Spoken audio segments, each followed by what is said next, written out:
O governo federal revogou o decreto das hidrovias na Amazônia nesta terça-feira, 24 de fevereiro de 2026. A invasão do terminal da Cargill funcionou. O porto de Santarém segue paralisado. E o produtor rural que trabalhou a safra inteira continua sem ter onde entregar o grão. Isso é uma traição ao campo brasileiro. Inscreva-se no Agro Radar Brasil agora e deixe o seu like. Nos próximos minutos eu vou te mostrar o tamanho do recuo do governo, o colapso logístico que está se aprofundando no Pará e o que o mercado do boi está sinalizando para os próximos dias. Vamos direto ao ponto. O decreto número 12.856 foi publicado nesta terça-feira no Diário Oficial da União. Ele revoga os efeitos do decreto número 12.600, assinado em agosto de 2025, que previa o início de estudos para a concessão de hidrovias na Amazônia à iniciativa privada. Entre os projetos afetados está a hidrovia do Rio Tapajós. Mas antes, quero reforçar que eu acompanho o mercado e as decisões 24 horas por dia, para trazer a informação e o que realmente impacta o seu bolso, sem enrolação. Se você valoriza esse trabalho de trazer o alerta antes que o prejuízo chegue na sua porteira, apoie o nosso canal. Você pode enviar um valeu demais tocando no botão aqui embaixo do vídeo, ou nos comentários, como está aparecendo aí na sua tela, ou você pode se tornar um membro do canal como está na tela também. O seu apoio fortalece nossa voz e garante que a gente continue aqui, todo santo dia, sendo a voz de quem produz e não tem tempo de ficar vigiando.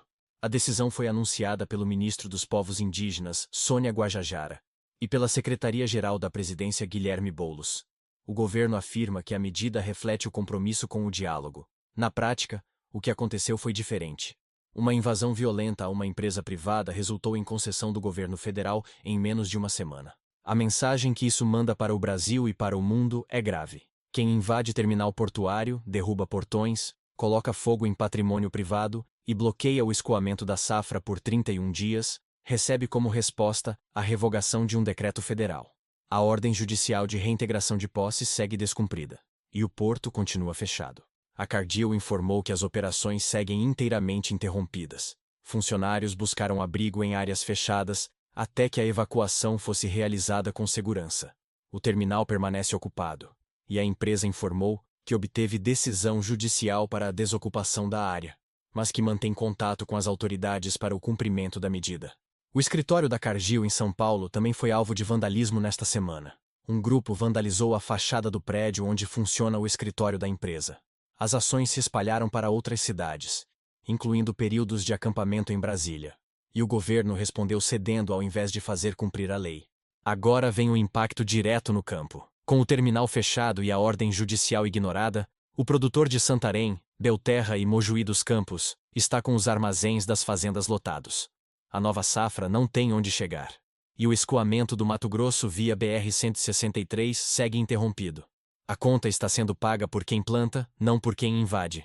A FAEPA e outras entidades do setor classificam a invasão como um ato que fere o Estado Democrático de Direito e alertam para o impacto direto na imagem do Brasil perante compradores internacionais. Quando o Brasil não consegue garantir o cumprimento de contratos e a segurança das instalações portuárias, a credibilidade como fornecedor confiável vai embora junto. Agora eu vou te mostrar o segundo colapso logístico que está acontecendo em paralelo. E esse tem raiz estrutural. Miritituba, no Pará, é o principal ponto de transbordo do Arco Norte. A soja do Mato Grosso chega aqui para ser embarcada nos comboios fluviais com destino a Santarém e aos portos do litoral. E a fila de caminhões carregados chegou a 7 quilômetros. Há décadas o Brasil acompanha o produtor evoluir. Saiu da enxada para o GPS, da semente comum para a biotecnologia de ponta. Hoje opera com máquinas milionárias, drones e gestão por satélite. Mas na hora de escoar, encontra um funil. A BR-163 chega. A estrutura não acompanha. Faltou política, organização e capacidade operacional. Em alguns casos, o trajeto até o porto pode levar até 10 dias. Cada hora parada encarece o frete. O grão perde qualidade, a margem vai embora. E a conta recai sobre o produtor, o exportador e, no fim, sobre o país inteiro. Projetos como a Ferrogrão seguem presos em impasses políticos e jurídicos. Enquanto isso, o Brasil segue queimando diesel e perdendo competitividade.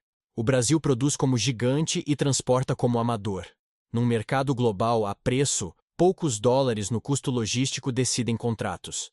Com juros altos, Câmbio volátil e pressão extrema, esses dias de fila deixaram de ser um problema pontual e viraram perda estrutural de competitividade. O produtor já fez a lição de casa. A infraestrutura ainda não fez a dela. Agora eu mostro o que está acontecendo no mercado do boi. Porque no meio de todo esse caos logístico, o pecuarista tem um sinal positivo para observar com atenção. O topo histórico da arroba de 352,65 deve ser superado nos próximos dias. Mas o ritmo da alta tende a diminuir. E entender essa diferença é fundamental para tomar a decisão certa agora. O movimento de alta que acumulou 20 em fevereiro está entrando em fase de desaceleração. A expectativa do mercado é de lateralização nas próximas semanas. Ou seja, preços sustentados em patamares elevados, mas sem grandes disparadas adicionais. E há um alerta específico para o final de março, quando o ajuste entre oferta e demanda pode ficar mais evidente. Os frigoríficos conseguiram trabalhar com escalas de abate um pouco mais alongadas. Isso tira a pressão de compra imediata e segura novas altas agressivas na arroba.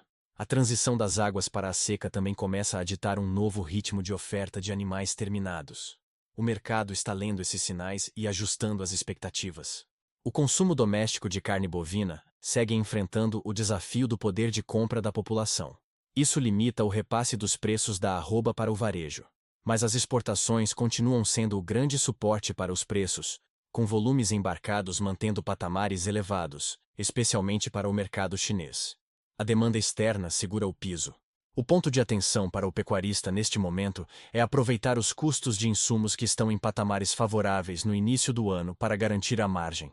O custo da dieta animal está controlado. O boi está valorizado. A janela para travar resultado existe. E quem souber usar esse momento sai na frente quando a lateralização se confirmar. Agora eu mostro o que o clima reserva para o restante da semana. O INMET emitiu alerta para chuvas acima de 200 milímetros entre 23 de fevereiro e 2 de março em vários estados. Um canal de umidade atua como principal sistema responsável pelas instabilidades. E os volumes mais elevados devem se concentrar no centro-norte do Brasil. No centro-oeste, Mato Grosso e Goiás podem registrar acumulados de até 80 milímetros na semana. Mas no centro-norte goiano, os volumes podem ser ainda mais elevados, chegando a 200 milímetros em 7 dias. As chuvas tendem a se intensificar a partir do dia 25. Em Mato Grosso do Sul, o tempo tende a ficar mais estável e seco a partir do dia 27. No Sudeste, São Paulo tem cenário predominantemente seco e estável. Mas o norte do estado pode registrar chuvas mais regulares, com acumulados em torno de 50 milímetros. Nos demais estados da região, a previsão indica chuvas mais intensas. Os volumes podem ultrapassar 200 milímetros em Minas Gerais e no Espírito Santo entre os dias 25 e 27. No norte, o Pará registra os maiores acumulados previstos, especialmente no sul e leste do estado. Os volumes podem ultrapassar 100 milímetros ao longo de 7 dias. Nas demais áreas da região, as chuvas devem ocorrer de forma mais regular durante a semana, com acumulados entre 20 e 50 milímetros. O extremo norte e Tocantins tendem a ficar mais estáveis. No sul, a tendência é de ausência de acumulados expressivos ao longo da semana. O período deve ser mais seco. Os maiores volumes estão previstos para o oeste do Rio Grande do Sul, com acumulados de até 40 milímetros entre os dias 24 e 25.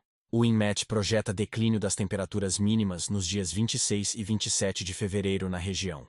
Agora eu fecho conectando todas as peças desta terça-feira, 24 de fevereiro de 2026. O governo cedeu à pressão da invasão e revogou o decreto das hidrovias. O porto de Santarém segue fechado com o produtor sem ter onde entregar a safra. Miritituba expõe o colapso estrutural do Arco Norte, com 7 quilômetros de fila. O boi busca novo recorde histórico, mas entra em fase de lateralização. E o INMET alerta para chuvas de até 200 milímetros até o início de março. O campo brasileiro está sendo atacado em todas as frentes ao mesmo tempo. Por dentro, com a paralisação do porto e o gargalo logístico. Por fora, com o clima instável e as chuvas que atrasam a colheita. E por cima, com um governo que responde à invasão cedendo ao invés de fazer cumprir a lei. O produtor rural merece mais do que isso. Eu quero saber de você. Você acredita que o governo tomou a decisão certa ao revogar o decreto das hidrovias? A crise no porto está afetando sua operação diretamente? E o boi na sua região já chegou ao topo histórico? Deixa nos comentários de onde você é e como você está vendo esse cenário. Essa discussão precisa acontecer aqui. O que fica absolutamente claro nesta terça-feira é que o agronegócio brasileiro foi traído. Quem produziu, quem investiu, quem assumiu risco, está pagando a conta de uma decisão política que premiou a invasão e ignorou a lei. Informação, gestão e posicionamento correto são as únicas armas do produtor nesse cenário. E é exatamente isso que o AgroRadar Brasil está aqui para oferecer. Inscreve no AgroRadar Brasil, ativa as notificações e compartilha esse vídeo com outros produtores. O agro foi traído hoje. Mas quem tem informação de qualidade não fica parado esperando solução. Toma decisão, protege a margem e segue em frente. Até a próxima análise.